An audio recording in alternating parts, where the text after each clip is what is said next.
That time. Okay, we'll call the meeting to order at 6 o'clock. Second item on the agenda is the approval of the agenda. So moved.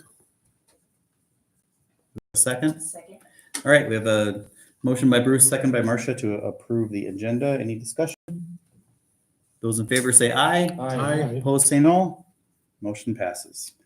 Item 3, approval of the consent agenda items, which include meeting minutes of our regular meeting dated February 13th, licenses and permits, including Cascade BP, a summer event permit for Cedar Bend Church for the summer kickoff, and board, committee, commission, and agency reports for the stated bodies, as well as approval of vouchers payable and the budget summary.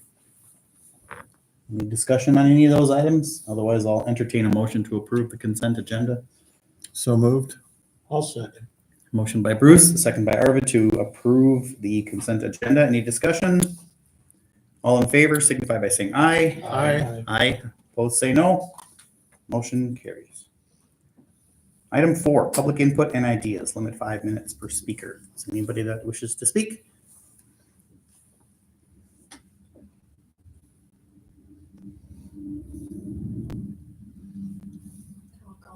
Moving on. Item 5, reports, staff reports, library.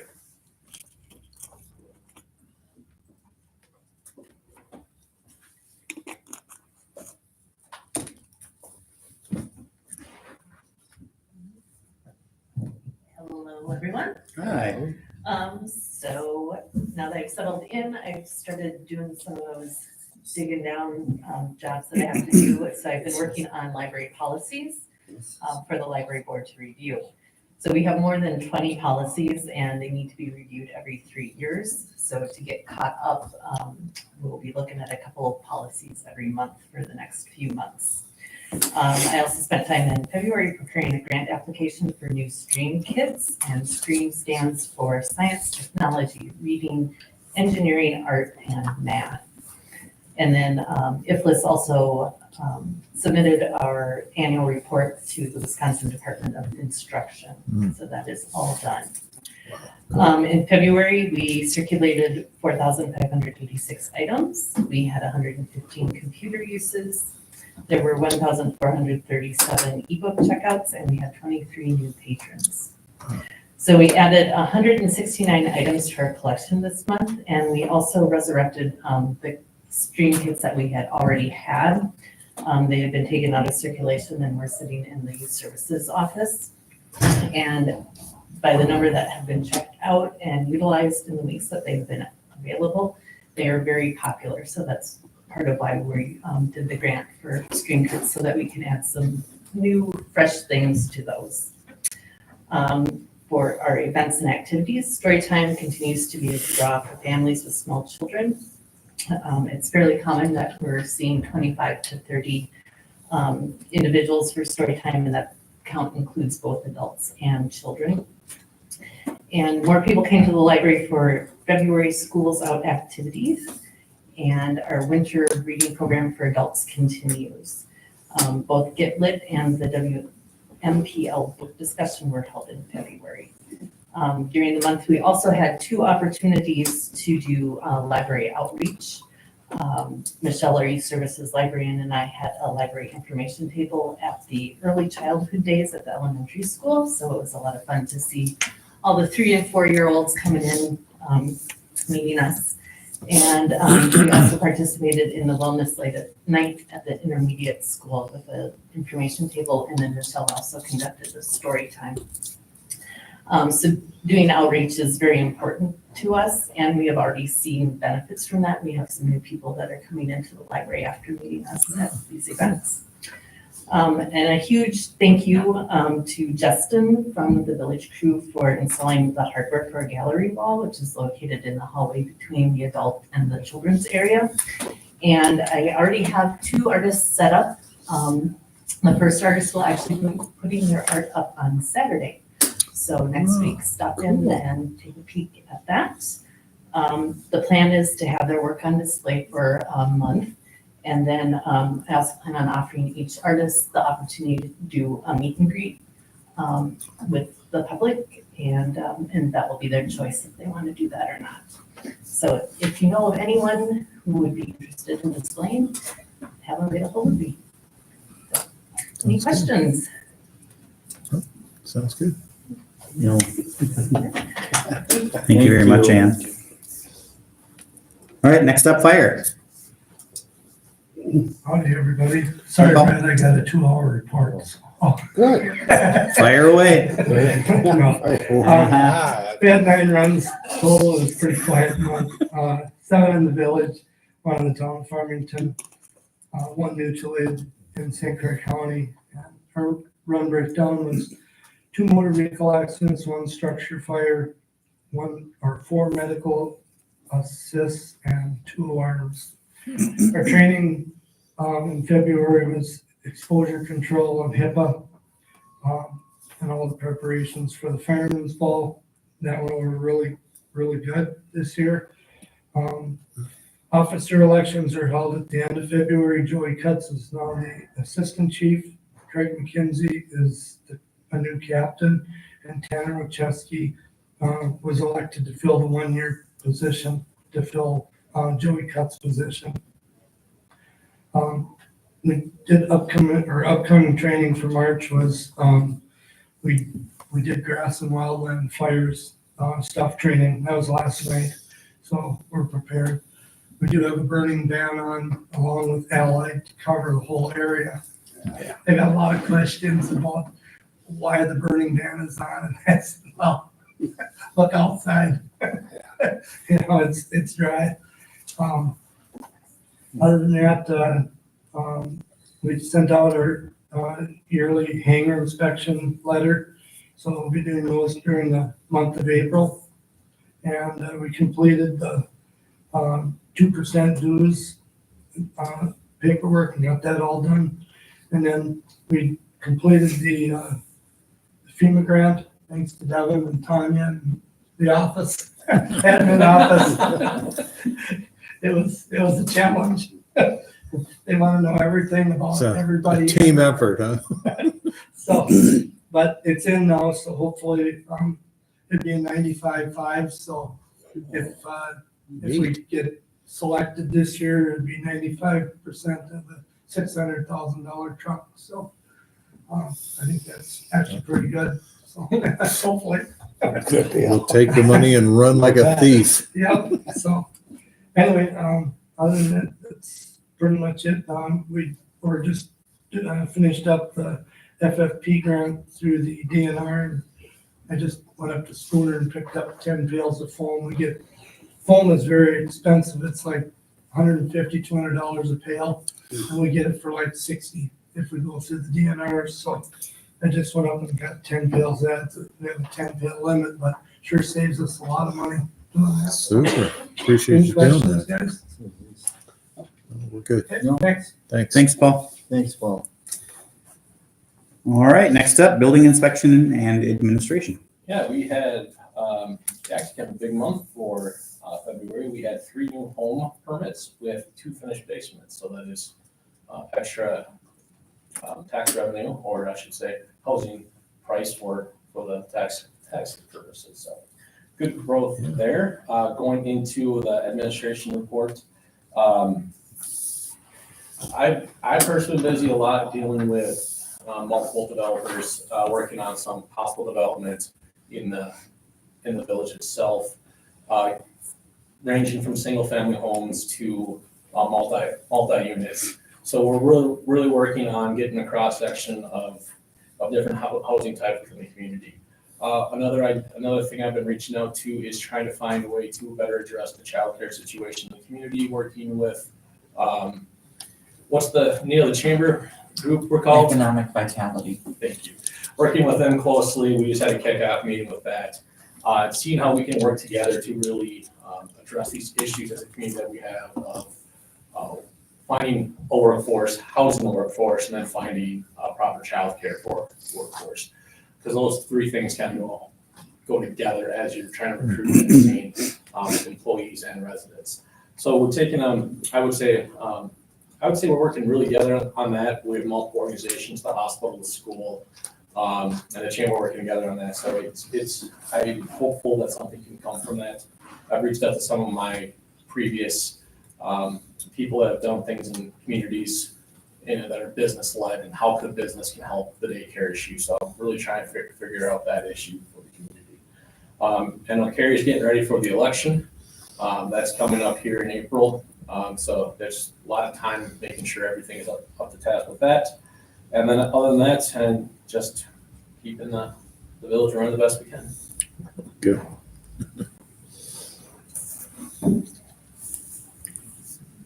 Anybody have anything for Denham? No. Okay, great. Next up, police.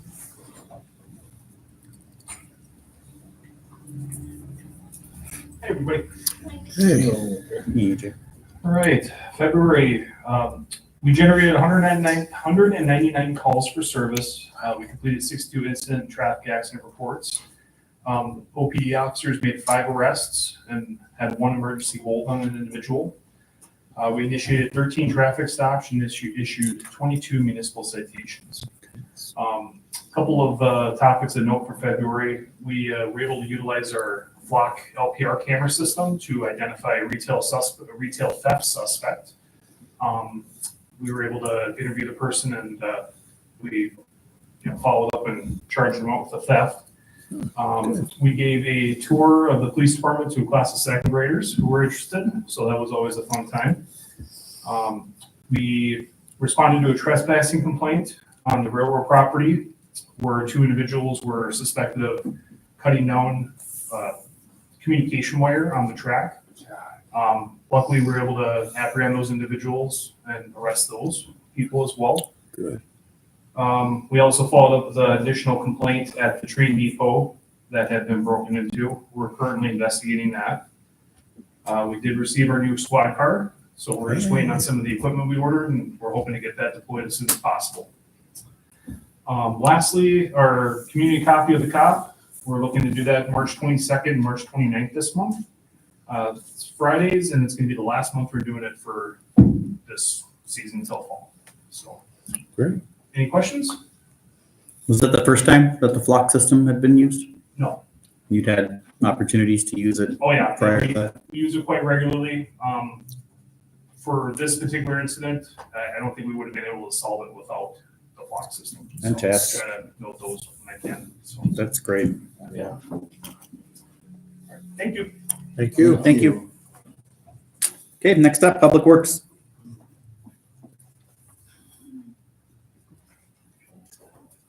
Evening, everyone. Hey, Todd. Hello. It's not snowing, so. Shh. Right. Sorry, Marshall. Want to jump into earlier maintenance activities than the weather allows us to do, but we're looking at mid-30s again next week. On the safe side, stay project oriented, as I noted in the report. 2 events in February for snow or ice. Street signs can be altered, replaced, or modified, all within MUTCD standards. Doing some work with the school district here later on this week, and helping them devise a better plan at the elementary school for pickup and drop off by either removing or adding signs appropriately. Some potholing was addressed in a handful of areas. Of course, we like to hit those big ones, but at the same time, we know we don't want to throw precious asphalt at it right now when we know it can be coming down the pipeline still this month into April. Storm drain basins continue to plague us. Right now, we're able to, with no snow impact, continue cleaning of dry ponds in areas like that, removing trees, anything deciduous growing up in them, picking up garbage, things like that. We have an abundant amount of them. Also, working with the Aswell Police Department, we touched on the Flock, working with AJ and Flock to see what their needs are for installing this next camera. I think we've been working together to provide amounts for the system that's low cost. What was built within the CIP was the cost for the camera, but not so much for the installation of electricity, the power, the mount, things that go along with it. So we internally this week, we made our own. And we're looking forward to putting a 4-foot extension. It's in the paint process right now, internally at the shop. And we'll be welding that 4-foot extension on top of the Cascade Falls sign where we now have power, we were able to utilize the power that once fed the former lift station below that is now gone and not necessary. Because the milk house is gone, so we were able to repurpose that, Super. extend off of that, keep the prices going. We're gonna get the SWAT camera up soon. It's a good place to have it too. Yeah, we're looking forward to it. From the park side, staff attended a Wisconsin Department of Agriculture course for pesticides, insecticides, and herbicides. Excellent course. They touched on so many different things, but everyone passed, so that was great. Super. Make sure people rate safety and appropriate storage of chemicals. I think that, of course, as a village with the acreage that we tend to, it's important for us to understand any equipment that we're using. You know, up to a 30-foot boom sprayer off of our UTV. Battling everything from different minor vegetation to buckthorn and more deciduous or brushy items. Bridge structure and safety project in Furtman that we spearheaded is now at 100% completion. We finished that today. You know, sunburns up on the lift today, finishing that up, but it's done. And so from a safety standpoint, structurally, we've addressed the roof issues and the front of the building. And then we've also addressed walls coming in contact with individuals by putting up some excellent hard-coated galvanized plastic dip fencing at 6 foot mark. And then we went with a softer sort of material for the next 10 feet up. So it looks good from a safety standpoint, good to go. We'll look forward, hopefully before the season, to try to work on some of the seating issues. Outside of that, as you may have noticed this week, we tackled all of the banners. It's a little bit early, but we switched to summer banners, removed the snowflakes, got rid of the winter stuff. We'll look forward to having new flags installed by us before Memorial Day. Top of that, chipping a brush, as you may have noticed from the pictures, we accumulated a lot of brush in one season. With the opening that's at Depot's second year that we're into this, it's cut our time tremendously from driving around. A tremendous amount of hours driving around, picking the stuff up, and now that we have this delivery site 365 days a year, it's utilized. And we spent a week straight just chipping and making usable chips. One of the things I noted in the report as well is because of the burning man and current situation, we're not able to burn a lot of the species that we tend to pile up in its place because we don't want to move those invasive species around. So what we're end up doing is having to chip them, and then we're going to treat them with I don't want to say insecticide because that's not what it is, but we're treating them appropriately so they don't continue to spread. Yeah, herbicide. Thank you. On top of that, building maintenance, Public Works assembling staff multiple shelving units for police department, as Ann noted. Justin was put in an excellent art display. At the library, multiple water fountain issues kind of plagued us this month, and then from bottle dispensers to people turning spouts the other way. I don't know. It just seemed like a lot of responding to it. On top of that, I haven't disseminated to all of the village yet.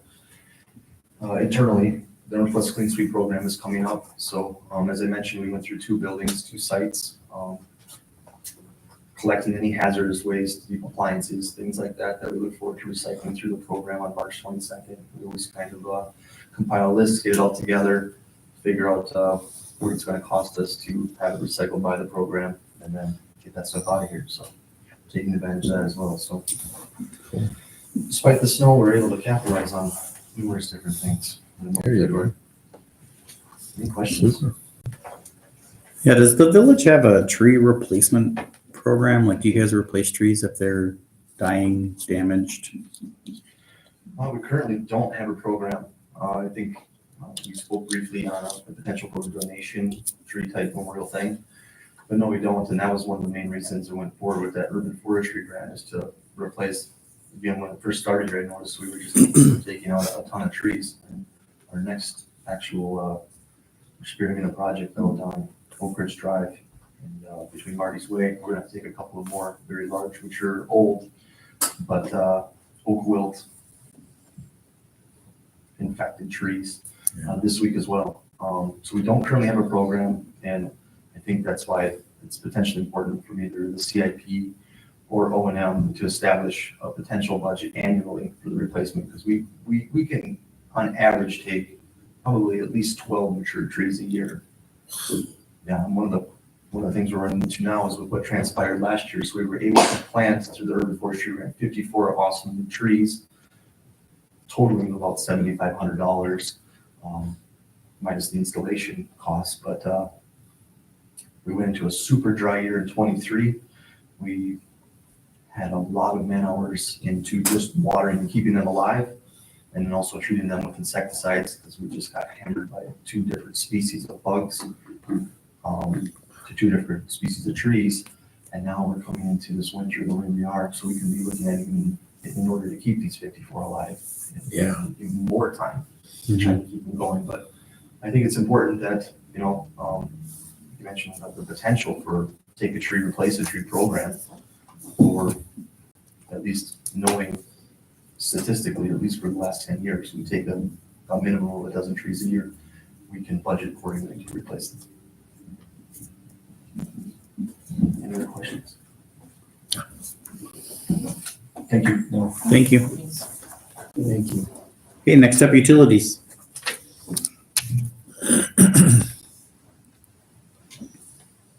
Hey, good evening, everybody. Hey, Rick. Rick. So busy month, nice month. This weather's been amazing. So we had a couple of SCADA radios that failed. We were able to catch that before it completely failed. And our SCADA system and those radios work to communicate between wells and pumping stations and booster stations and things. So you can imagine if you've lost communication between that, everything is blind. We were happy to catch that and get it repaired before complete failure, because then we have to start running things manually, and I personally don't want to be here at midnight filling the water tower. We're kind of good on that. The communication equipment, however, is obsolete. So we are going to look into what that's going to take to replace that equipment, prior to more failures. Our SCADA contractor happened to have 2 of them on the shelf from a removal. A lot of this SCADA equipment was put in 2001, and I equate it to turning your computer on, allowing it to do pretty complex computations, and then leaving it sit, doing that for 22 years, 23 years at this point. So that's been identified as a replacement item in our capital program. We might have to speed that up if the situation calls for it, but we're still looking into that. So. Just happy that, Chryslerburg, we're just chugging away at that lead and copper inventory. And I've mentioned it a couple of times in my report here, but I don't know if I've ever really dove into what that is. So I'm just going to take a moment to do that. The EPA, in reaction to the lead crisis that you heard about probably in the news a few years ago, determined that cities and municipalities need to take the inventory of all of their service lines. And we have about 1,200 that we need to go through and identify whether they are lead, copper, plastic, the year of install, or unknown. We need to determine that with a certain degree of accuracy. And so we are required to pour through all of utility data, anything that's actually available to us. So I brought this for an example of kind of what we are doing here. So this would show all of our side, utility side, service lines. Going into each lot up here on the Smith Edition. Now, lead was banned in 1986, and the year of the sprint is actually 2000, looks older than it is. But so I can determine with a reasonable degree that these are copper lines, because the village only used copper at that point. But as a scale of the size of the entire village, it's quite an undertaking to do. Yeah. We're making huge progress on it, though. We heard from one of our contractors that after we showed him our map, we did an Esri build out on this, so it's all online. It's hosted online. We go on there every day and just chug away at it. Yeah. And he said we're in about the top 90%. Now this guy kind of heads up a lot of the Minnesota stuff. We're in the top 90% of what he's seen as far as initiative to get out there and do it. We have a deadline of October 16th, 2024 for the initial inventory. And we were saying that the state never makes a list without making you do something with it. And so we're assuming that with this list, there will be coming, if you don't know it, go find it. you know, if it is lead, which we have not, just to be clear, go replace it. And if it's unknown, or if it's galvanized, get a plan together to get those lines replaced also. So that's just a brief synopsis of what we're doing with that program. We planned this all to be, you know, more of a winter project, so we'd be, you know, fighting 22 below weather, and we'd be just doing lead and copper, but it's really hard to look outside when it's 70 degrees out and be like, well, I guess we'll do lead and copper. Which brings me to my next thing. Like, we're usually fighting 22 below weather at this point, and we did a bunch of sewer maintenance, you know, as usual, flat areas, things that needed to be jet on a regular basis. And it's just nice to look outside and be like, well, we can go get the jetter out today or tomorrow or maybe the next day. We're not fighting this weather all the time. So that being said, we are clean and maintain the UV disinfection system to get it ready for our April 15th deadline for having that installed for a permit that would inactivate any virus that may have passed through the plant to be sent to the river, because of the receiving stream is a recreational stream. It's all required by our DNR permit. Yeah. And we are currently meter reading, so that's enough for one. Any questions? No. All right. No. Thank you. Thanks, Rick. Thanks very much. Okay, next up, Chamber Main Street.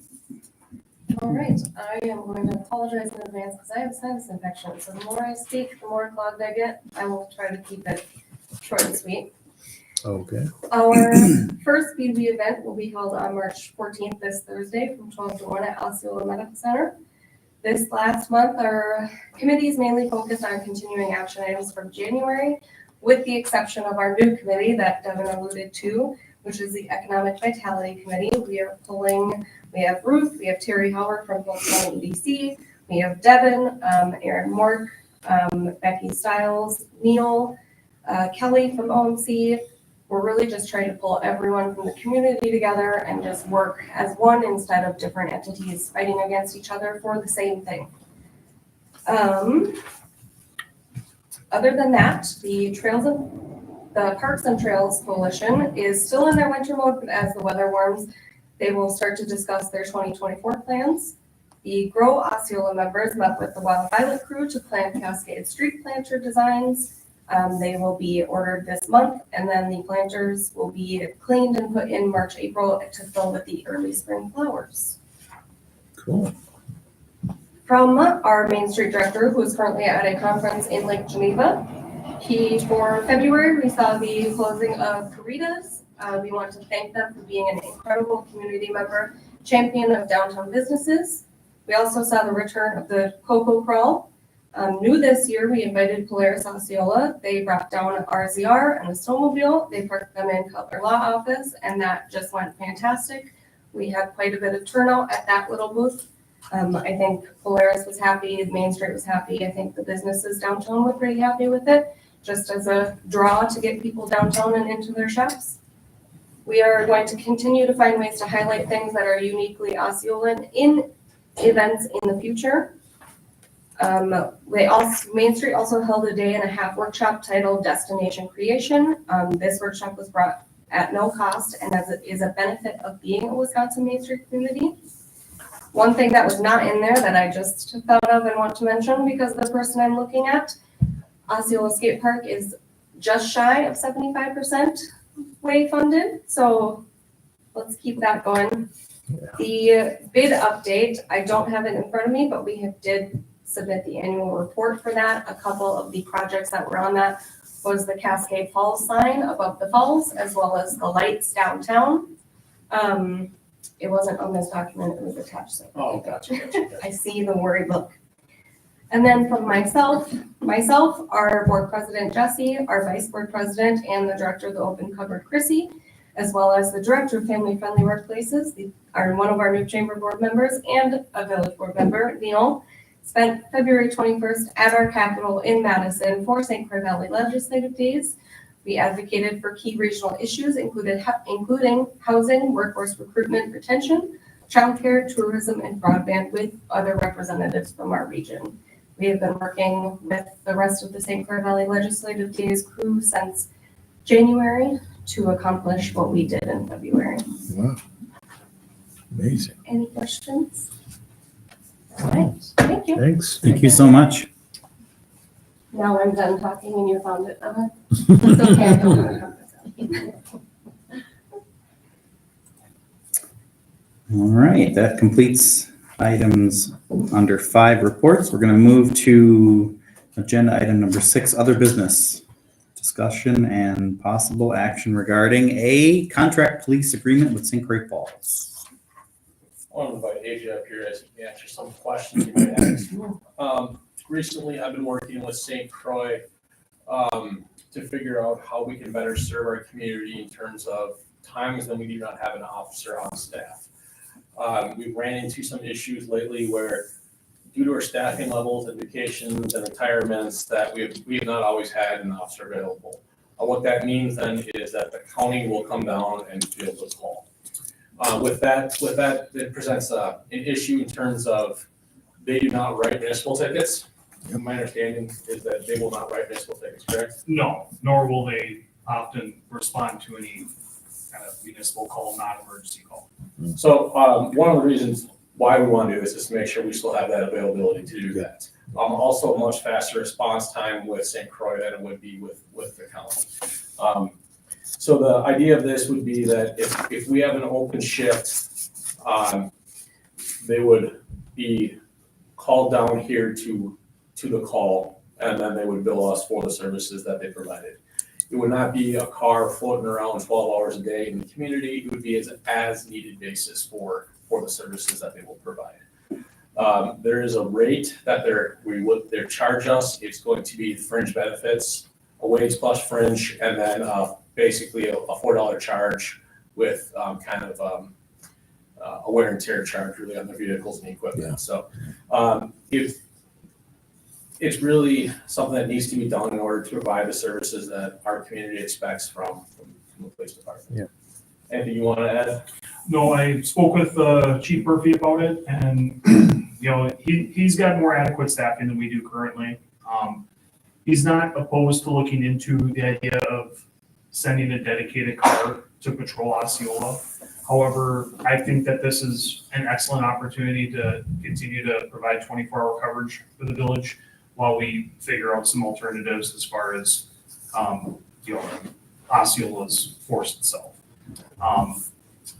The cost would be minimal because it would be as needed, and I think it'd be a great opportunity to work with them with this. And another reason too is, as we all know, in the fall in the news, there is a shortage of workforce too. So we're having a hard time hiring positions because we want to make sure we hire the right candidate and not just a candidate too. How many open spots do we currently have? Well, we have an interim chief right now. So technically the chief position has not been reopened as we're looking at other avenues to do that. But there's currently one officer posted, one position posted for an officer. We would need 2 officers plus a chief. So To be fully staffed. Wow. Okay.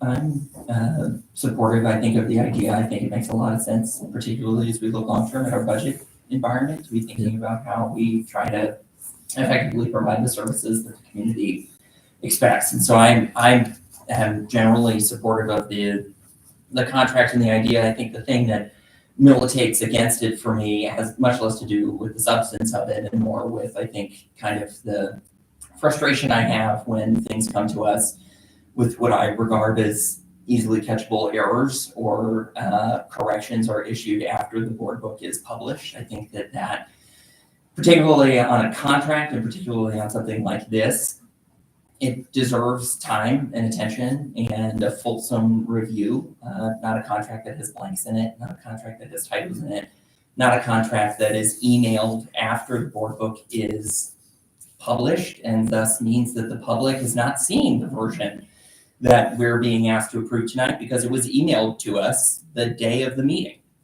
And I find myself stuck between the practical side of me that wants to see this happen and wants to see us provide the services that we expect to provide to the village, and my frustration, and this is in my view the most recent example of this pattern happening. And to me, it offends my sense of kind of the way that I think we should run our book and run our materials from a transparency perspective and from a review perspective. So I wanted to take the opportunity to say that. I don't have substantive issues. I have some questions that I've had the opportunity to talk with Devin about the contract itself. But I think that this is the main service that the village provides. And I think that if we're going to enter into contracts, particularly contracts, it's not a budget review document or something where numbers change. And I understand that things change, but we're being asked to approve a contract, and upon initial receipt, it had blanks in it, it had a typo in it, and then we received an updated version afterwards. And I don't think that that's the way contract review should go. I don't think that's the way contract approval should go. And so I wanted to take the opportunity to be the squeaky wheel on that, because I think it bothers me when stuff like this happens. And so I wanted to say that. Again, substantively, I am supportive of contracting with St. Croix Falls because I do think we need 24-hour coverage. I want to see officers be able to respond quickly and efficiently to not only our code, but to state and federal law too. So I wanted to take the chance to say that. This contract was approved by St. Croix Falls last night to enter into this contract. So it was approved through St. Croix. What Neil is talking about is the contract was emailed to us on Friday afternoon after the packet was sent out. So, And my point on that is, I think we have a habit. For example, when Osceola Lanes did not get their liquor license in on time, we didn't send it out after. We said in that case, organized a special meeting to approve it because we recognized that it was a clerical error, but you missed the deadline. And I've worked for boards, and if you miss the deadline, you've missed the deadline. It's not a suggestion. And so I recognize that putting together a board book requires having cooperation from a team. It's a group effort to put a board book together. And I know that Devin and the team can't control when everything comes in. But I also think for the sake of review and transparency, people need to get clean, accurate materials in on time so that we are not sending out supplementary materials via email, so that we are not given different versions to review a couple of hours before the board meeting. It's not the way it's supposed to be done. and I also want to say that if a contract ever changed substantially, it would never be in the packet. We would remove it from the agenda. As long as the substance remains the same, I would never. That was going to be my question. I know that there was a red line version that was approved by admin finance last week, and there were admittedly some recognized clerical issues with it, blanks or errors or whatever. Those being corrected aside, there were no other substantive changes made to the version that St. Croix Falls passed last night, was there? No. And I'm not maintaining that there were substantive changes. To me, it's No, but for my own knowledge, I Yeah, wanted to know that. to me, it's representative of the way that I'm speaking on my view. Documents that come before us should be prepared to come before us. And when I read or find typos or errors, or then we get a second draft later, it makes me nervous. It makes me nervous that there's something that we are the ones who have to approve these things. We are the ones who have to read them and be comfortable with them. And I get anxious when I notice things that to me are indicative of just, moving quickly, or I know there's a lot of stuff that Devin and the team have to work on. And this is not a critique of the workload that they're under. But at the same time, we were sent a contract, and I take that really seriously. And I want to see it taken seriously when it gets put in the book. And again, I recognize that Devin and the team are working with others on this, and so they're not in full control of when things are sent to them or anything like that. But this is a core part of what we do, and we should make sure that we get it right when we do it. Well, we're working on that right now. Was there any comments from the city of St. Croix Falls? In terms of the contract, no, they passed it unanimously through. And our lawyers. Our lawyer, their lawyer, the same lawyer. Oh. Okay, that is, that. And this isn't something that is going to put us above our budget as we are not paying for those police officers currently. We're currently understaffed from what the budget was passed last year, so we still have the money in the department to do this. So no, it will not put a financial strain on the village. The line Board admin finance was to be completed by December 31st, 2024. If by that time a new solution has not been reached, we would have to re-enter into a new contract. There was another thing, was that this is not Short term. long term, it's very short term. Mhm. There, obviously, there are gonna be some hiccups. There is no ill intentions whatsoever on this contract. There's enough of us who know what's going on when it comes to this type of contract, along with employees, attorneys. This is very cookie cutter, it's nothing too spectacular. It's not, if we were to do something different, more permanent, then yes, we need to sit down and everything will be dotted and crossed. I understand that. But I'm very confident in it. It is the best avenue we could think of. I just want to see all the board members, if they've got some feelings about this, they need to talk about it, just like you're doing. Is there anything else that you're? Well, I mean, on a substantive level, the only issue, and I've asked Evan about this, but I'll raise it here as well, is in 7.3, we become responsible should St. Croix Falls hire anyone to fulfill the services of this agreement, and then we leave the agreement early. We're then on the hook for their unemployment benefits until either those benefits run out or they're hired again.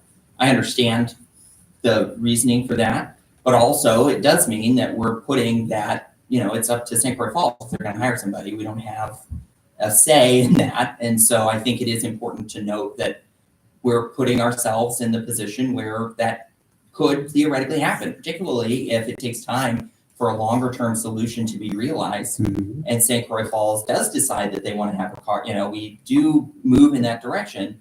That's a reality with this agreement as well. I don't know that I'm particularly anxious enough about it to say that I don't think we should do it for that reason, but I do think that when I read it, I thought, oh, well, that's giving up some measure of kind of control over that, and it's up to them if they're gonna do it or not. I also want to say, I'm not suggesting ill intent or any kind of, it's just, I think that, I'm sure St. Croix Falls did their due diligence when they read this and approved it unanimously. I have no doubt that that might be about what's to happen here. But I think that this is part of doing that due diligence of looking at it and being honest about the shortcomings that at least I see in the draft that was presented. Yeah, and it's not just this, there's other things. And I know what you're talking about, but if there's no other discussion, I'd like to make a motion to approve the contract before us here tonight between the Village of Osceola and the City of St. Croix Falls Police Departments, municipalities for police coverage as in the contract. I'll second that. Okay, we have a motion by Van and a second by Bruce to approve the contract with St. Croix Falls PD. Any discussion on the motion on the floor? All those in favor signify by saying aye. Aye. Opposed, say no. Passed unanimously.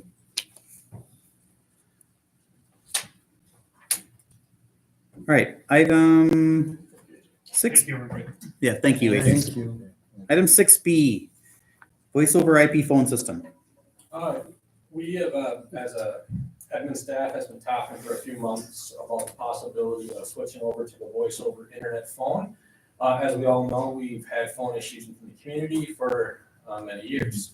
Last year, for instance, we were without phone for 2.5 days at Village Hall. And some of that is, it's not acceptable. And then when we switched over to our fiber internet connection, it allows us to the possibility of doing voice over internet phone protocols.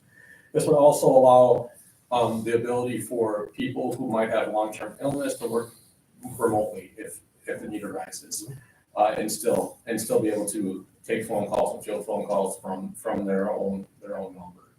Other avenues for this, it's going to be it does save money month to month on your phone bill. However, there is an upfront cost, so it's going to take anywhere from 4 to 7 years to realize the cost savings on it. But there is a cost savings month to month from the POTS line and Plano Telephone to this. Brad is more of the technology person on this, so if there's any technology questions you might have, he'd be able to answer those better than I can. I've been looking more at this as a practical and a cheaper option than we currently have. So for the general public, when they place a phone call into the village hall, what's gonna happen? Well, telephone calls go over the internet now and have gone over the internet since the 90s. There's been a lot of copper lines up until probably 5-10 years ago in most people's homes. But at the backbone level, from the central office switching stations back to the main backbones that the telephone companies maintain, they've been on internet technology for a long time. It's now just finally reaching its way out to the general public, and many businesses and homes are now moving to voice over IP phone technology. So there's a two-step approach. There's a equipment purchase. You have to buy new phone sets that you like, and they connect directly to the internet in the building. And then the telephone lines themselves would get migrated from copper lines to running over the internet. And that's where your savings comes from the telephone company, because you're not paying per line and all of your long distance every month. It's running. You're migrating all your telephone numbers to a digital system. And currently any phone call almost long distance. Even St. Croix Falls. Like Isn't that it's something? a local toll call to St. Croix Falls. Yeah. So that's another reason. Another reason too would be we each would have our own dedicated phone number in the office. So that means we each have our own voicemail. So there's not one community voicemail box. So we can actually, if someone's out for a week, direct a call to a voicemail for that person. So would the calls then be dependent, and we switched our personal internet provider to T-Mobile, but I know we had problems with, what are they called? Spectrum? Mm-hmm. So if Spectrum goes down, does that mean the phones go down? We're not with Spectrum anymore. We're on fiber with Northland. Yeah, we're in North. Oh, so that's kind one of of the my reasons issue. why we couldn't switch to VoIP until we had a more secure phones. A more reliable internet company. Okay. We wanted to see how it lasted before. We haven't had any downage since we switched to Northland. Okay. So in terms of that, it's been much better service provided for. No, that doesn't mean that there won't be an outage. Sure. If there's an your internet phone line can outage, go the down phones too. will go down. Yeah. Yes, they But will. We're also Sometimes things go required, down. the police department is required to have one POTS line. Yeah, there's a copper line that will remain in the building for the Well, police and department. services fail every now and then. I mean, that's fine, but Yeah. I've forgotten the things that I might have been around for that decision. But I've forgotten Yeah. things, So. Well, the fire department, how are you guys doing on that? We have one copper line too, we have to have dedicated. So Yeah. we're good. Your internet service has been relatively stable and reliable. With Lakeland, yeah. Yeah, Lakeland Communications with fiber. I mean, as long as somebody doesn't dig in the ground and cut the fiber line, that's really what's going to cause It's an gonna be a outage. So, 16 bottom plow that's gonna cause Yep. that problem. so the initial upfront cost of equipment is offset by monthly savings in long distance and phone line charges. Yeah. That's how the system pays for itself. And the ROI is typically 5 to 10 years, depending on how much equipment you buy up front. So And this money would be from the 22 and the 23 CIP. Admin had money left over because we didn't do the software switch over. So we still have money in the admin CIP amount for the second service. So what was the initial quote that was proposed from Bitworks? Bitworks was 12,000, then 5,000 with install. And this one is how much? 7,000. 7,000. I had it pulled up here. Yeah. This is about 60% of what the other one was. So I think if that makes sense, yeah. Yeah, it's It's really a good move. Yeah. Good move. And it was recommended for approval from admin finance after we looked through everything, Yeah, so. it is there, it is covered. There's nothing, no new financial part to it. Yeah, and the convenience, the separate voicemails, the ability to work remote as if you're in the office to anybody calling in is worth a lot to me. So when folks are working remotely, will the phone call be routed through their laptop or? It's through the internet. But they won't have a handset. I've had some friends who've had what I think they call them like soft phones, and they were phones. That's what it'll be. So that's what it would be. Okay. Or you can take the handset to your home too. Right. And that's secure. Yeah, they communicate using a protocol on internet ports that are not the same type of ports that you use for web browsing or other communication stuff. So. Super. Are we approving it? Is that what we're being asked to do? Yeah. Yeah. We have to approve it. Yeah, I would entertain a motion to approve the contract for installation. So moved. I'll second. All right, we have a motion by Neil and a second by Bruce to approve the contract for installation of the voice over IP phone system as provided in the quote from EvergreenTel. I will advise that I have a personal connection with EvergreenTel as I am friends with the owner. So I'm going to recuse myself from consideration on voting. But if there's no discussion on this, as the motion is on the floor, I will entertain those in favor say aye. Aye. Opposed, say no. Motion carries 6-0 with one recusal. Okay.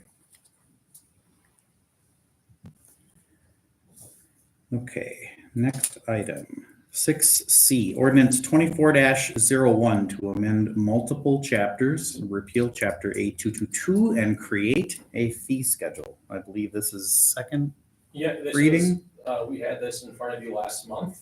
We provided the red line copy with the highlighted font provided. Carrie, you told me to talk about this or? Basically, anywhere there was a fee, we're taking out so you can see fee schedule. That way the fee schedule can be re-upped yearly. Basically, it's allowing us to be more efficient and the ease of use to change fees rather than changing the whole ordinance. When are we gonna get the updated printout for our books, our ordinance books that we do have? Is I it wouldn't- gonna be an updated? I don't think that's gonna happen until Printout, 25. Till 25, you said? Updated books. Like a whole print book? Like Wow. We have a whole 3-ring binder of Yeah. all the village ordinances. Yeah, Yeah, I don't know if we're getting full copies of, I don't know how Okay. many books we're out. All right, so what We about, have a book, or we have 3 books in the Yeah. office. but. And we have it The one electronically, I have right? personally. Yeah, it's on the website. Okay, the one I have personally at home, some of these things, even if we get a printout of that page, we can insert them ourselves. We can extract the old ones or, Yeah, Yeah, I mean, just when when there's elections and you hand that book off, you start getting a scattered looking, pretty soon when you're looking up Right. stuff, it's. And we can look at the process of what it would cost to type a brand new book out because there's been probably multiple resolutions changed. Sometimes I it's just don't like, know how often you guys have been getting the updates. it's like every. I don't have a code. I don't remember getting an I just go update in online. 6 I years. assume that the You online also go book is- online. That's what I do. I go There again- online. There again, why do we have a copper line to our telephone system? Yeah. A paper memory, a paper Right. memory chip works really well. Right. Yeah. Right? I'm just, If it's up to date. We have some. I didn't know how many of you had them. I didn't know. They We gave had each one of us Yeah. one when we got elected, To so. save funds, we haven't been getting, And actually, we I'm. had like 25 books Fine out with there. that. We don't have them. right. Oh, and you don't have them at all. No. Right, you know. So where did the books It's like go? Small, for a small fee, I'll give you mine.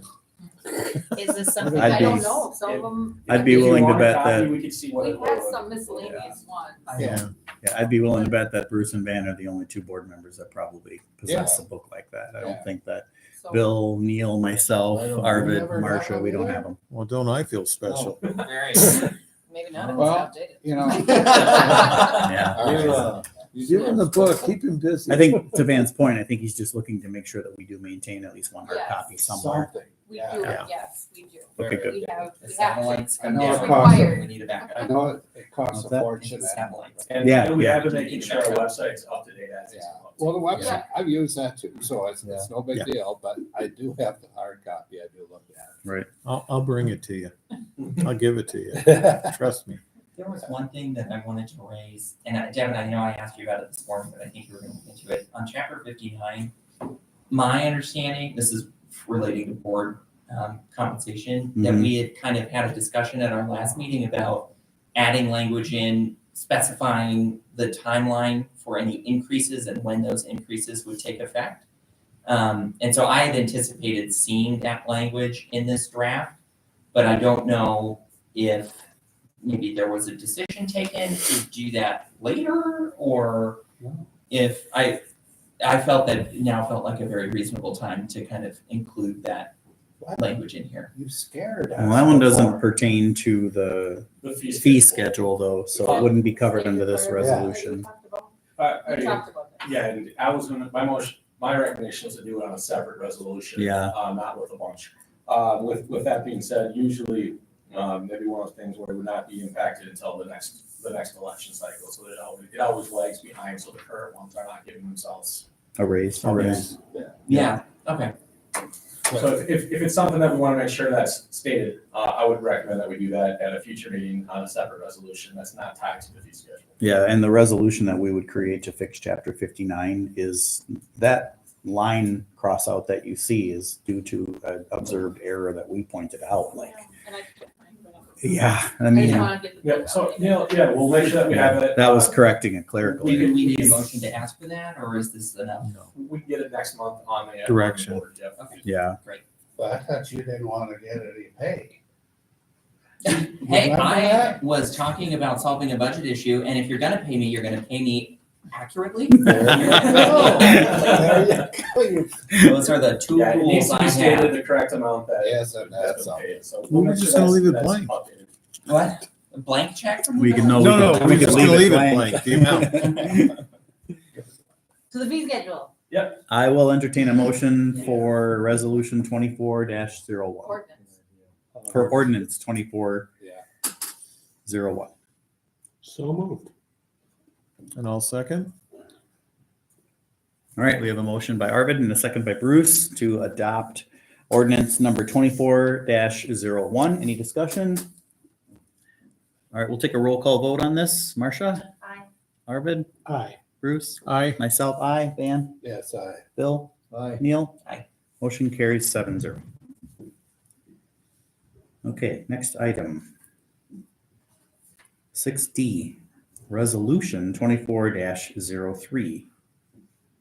Adopting fee schedule.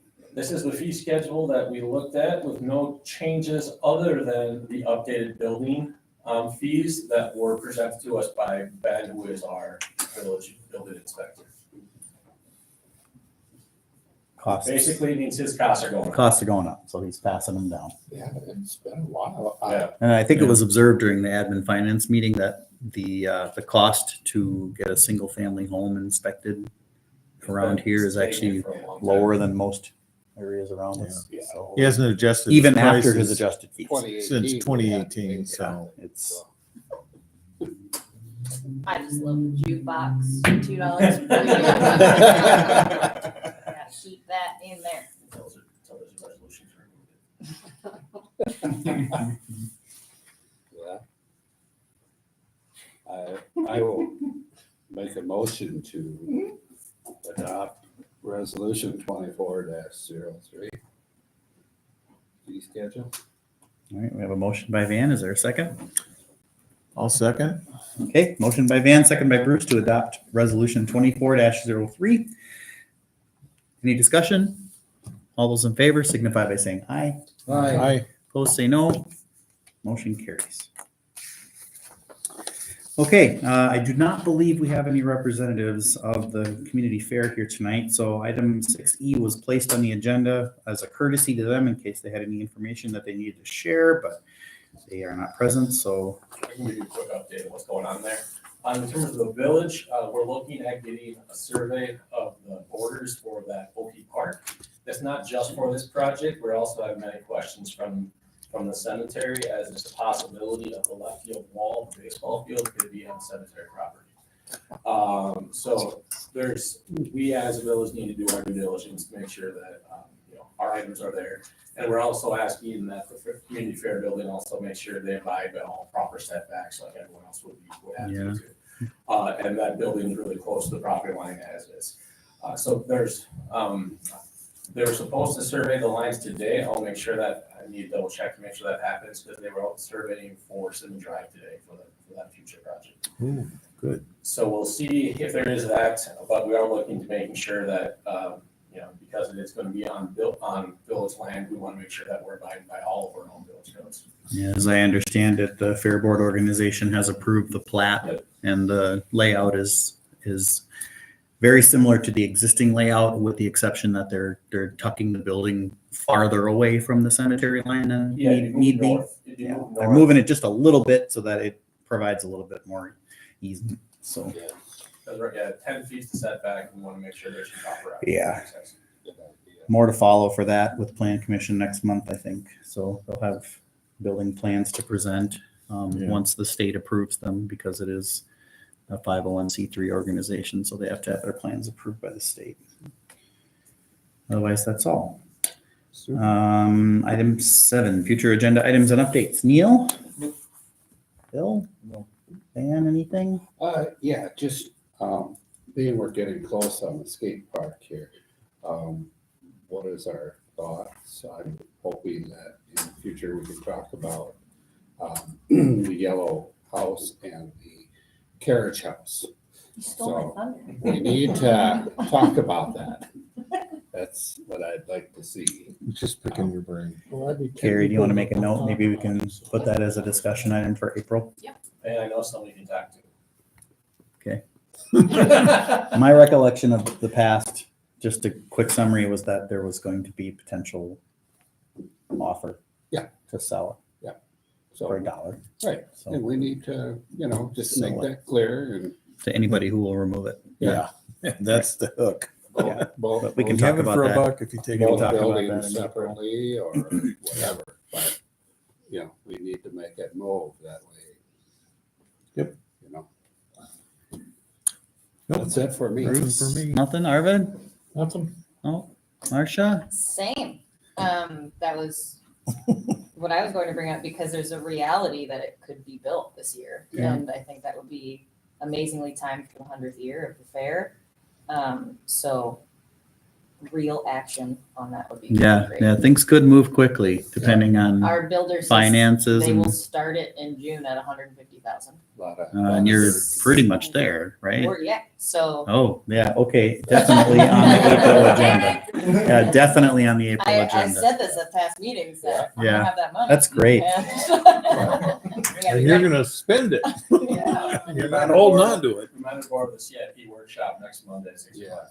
You stole my thunder on that one. Yeah, so Monday CIP workshop, and then I believe next week we're going to finally try to get people together for our first Heritage Committee meeting. So we will pound the drums on that to make sure that people understand that we're getting together to start that process, kick it off. It's going to be an organic meeting process. We want to make sure that that gets built slowly and methodically. So I believe that's the 19th, right? Have they set a date? 20th, 21st, 22nd? I don't think there's I think been we were a- waiting on 2 other Yeah, so individuals. it's either gonna be next week or the week after. Yeah, I had said that the 20th was out for me, but the 21st, 22nd, or the following would be fine. So, and then also the next time that we meet, it will be post-election. So make sure you get out and vote. Get out there. So the first of several municipal elections that are going to occur this year. So, in addition, All of you. yeah, even outgoing board members. I It's already, your last meeting sorry, is Bill, April, we so- tried to weasel out. They told me I had to show up. You can do it. We will. Sure. Is there plans to have the kickoff meeting for that bridge? No date yet. Okay, Like April, we're planning April. April's the target Yeah. though? I mean, that has Good one, yeah. info to share. No, this is a. Oh, the- village- yep. Village one. Yep, that's right. Cool. Great. All right. I believe that's it. We will adjourn at 7:05 PM. Cool. Well, we got a lot done. Cool deal.